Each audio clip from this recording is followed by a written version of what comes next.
News out is that the whole kerfuffle going on between Stannis and Ramaphosa over the firing of the DA's Deputy Minister Andrew Whitfield is intensifying. For those of you who watched my videos yesterday, you will know that Ramaphosa on the 26th of June 2025 dismissed Andrew Whitfield for traveling to Washington, D.C. And in response to that, Steenhuisen said that the president fired Mr. Whitfield because he dared to raise questions around the Transformation Fund and dodgy tenders around the Lotto Commission, which according to the latest news is being connected to the Deputy President. In response to this, the President actually issued a formal statement today, citing that the reason for Andrew Whitfield's dismissal was Section 93.1 of the Constitution, which basically means that he can just fire people as he feels fit.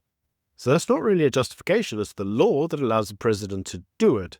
But he does go on further to say that the actual key trigger was that Andrew traveled to Washington, D.C. in March as part of a DA delegation, and that he did this without authorization from the president or clearance from DERCO, despite a prior warning to refrain the traveling to the United States. For those of you who don't know why that was a problem, well, remember that the president was due to go meet Donald Trump, and that the relationship between the two was strained. According to the president, the removal was neither personal nor politically motivated, no cabinet overhaul was intended, just enforcement of a standard protocol.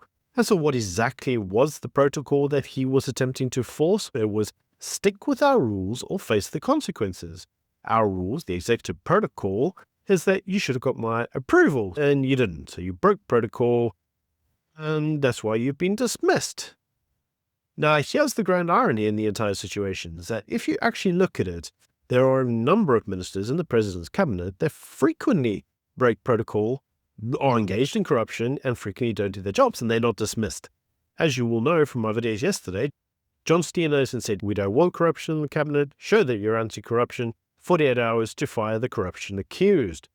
And in response to this, Ramaphosa says, he will not yield to threats or ultimatums, and he emphasized that the reshuffles are decided under him, and that he's not going to be pressurized from his coalition partners to do anything.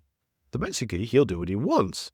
And in response to this, Gates McKenzie chimed in and said, well, Andrew Whitfield was fired because of white privilege. He seems to think that he was above the rules.